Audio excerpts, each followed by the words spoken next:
अगर कल युद्ध छिड़ जाए, कौन जीतेगा, भारत या पाकिस्तान? तथ्यों और आंकड़ों के साथ आज हम आपको दिखाएंगे भारत की वो सैन्य ताकत जो किसी भी दुश्मन को चूर चूर कर सकती है। तुलना नहीं होगी, तबाही होगी। चलो शुरू करते हैं। भारत बनाम Pakistan, 32 real seconds into the military flight. Comparison. भारतीय 3 थल liquid सेना, fuel main Indian engines. Soon army we'll throttle versus back to Pakistani थल 72% सेना। of rated 0 performance. से Down in the 30 minute bucket, से reducing 1 the से stress on the 30 shuttle minute as it तक। goes India transonic. Active soldiers, 14 lakh से अधिक tanks, 4,700 से अधिक आर्टिलरी, 10,000 से अधिक गन्स, जिनमें K9 Vajra, Pinaka MBRL mountain and desert warfare specialist. Pakistan सक्रिय सैनिक, 6 लाख के आसपास टैंक, 2,500 से अधिक आर्टिलरी, कमजोर तकनीक, पुराना इंफ्रास्ट्रक्चर। भारत की थल सेना दुनिया की सबसे बड़ी और अनुभवी सेनाओं में गिनी जाती है। करगिल, सियाचिन और डोकलाम में जीत इसका सबूत है। पाकिस्तान की सेना सीमित संसाधनों और बाहरी मदद पर निर्भर है। अगर कल जंग होती है तो जीत सिर्फ एक की होगी। भारत की ताकत सिर्फ हथियारों में नहीं, इरादों में है। और जब भारत तय करता है तो दुश्मन केवल इतिहास में बचता है। जय हिंद, इंडिया। पाकिस्तान की ताकत सिर्फ अफवाहों और आतंकी नेटवर्क तक सीमित है, लेकिन भारत 21वीं सदी की टेक्नो सुपर पावर की तरह लड़ाई लड़ रहा है, स्काई, सी, स्पेस और सर्वर पर। भारत के पास एक ही झटके में पाकिस्तान के 50 से अधिक बड़े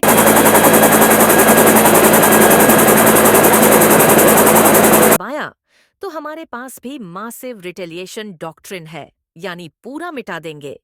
पाकिस्तान की नौसेना अरब सागर के किनारे सिमटी है, जबकि भारत की नौसेना ब्लू वाटर नेवी है, जो हिंद महासागर पर पूरा कंट्रोल रखती है।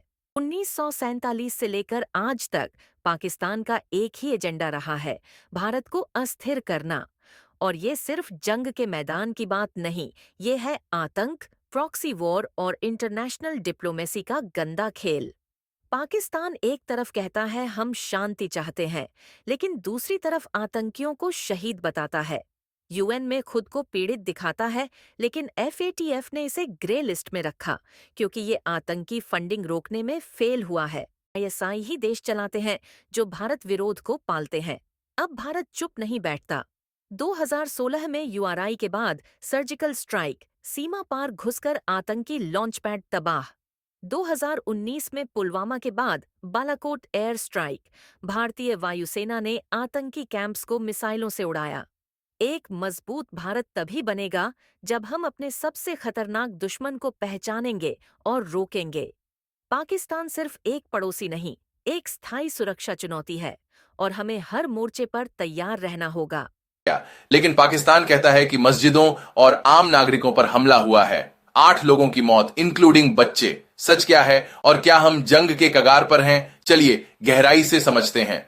सुबह सुबह भारत ने 6 जगहों पर मिसाइल स्ट्राइक की। भारत का कहना है कि ये आतंकी लॉन्च पैड्स थे जो नियंत्रण रेखा के पास सक्रिय थे।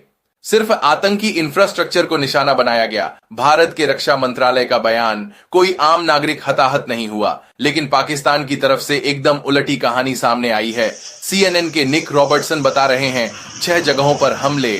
चश्मदीदों के मुताबिक मस्जिदें टारगेट बनी, घर तबाह हुए, 8 मौतें हुई जिनमें बच्चे भी शामिल हैं। ये आतंकियों पर हमला नहीं था। पाकिस्तान के विदेश मंत्री ने कहा, ये हमारी संप्रभुता और जनता पर सीधा हमला था। ये सिर्फ फायरिंग नहीं, एक बड़ा जियोपॉलिटिकल मूव है।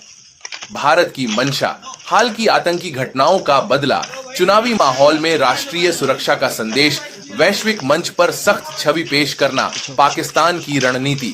कड़े शब्दों में निंदा, UN और OIC जैसे मंचों पर मामला उठाना, सैन्य प्रतिक्रिया में संयम, लेकिन कूटनीतिक स्तर पर आक्रामकता। एक तरफ भारत कह रहा है कि कोई नागरिक नहीं मरा, दूसरी तरफ पाकिस्तान का दावा है कि मासूम मरे हैं। भारत का पक्ष, हाई प्रिसिशन स्ट्राइक, कोई नागरिक हताहत नहीं। पाकिस्तान का पक्ष, मस्जिदों और घरों पर हमला, मासूम मारे गए। अब तक की स्वतंत्र पुष्टि, सैटेलाइट इमेज में इमारतें तबाह दिख रही हैं। विदेशी मीडिया को एक्सेस सीमित, पर CNN, BBC, अल जजीरा की टीमें मौके पर हैं। ये बेहद संवेदनशील स्थिति है। दोनों देश न्यूक्लियर पावर्स हैं।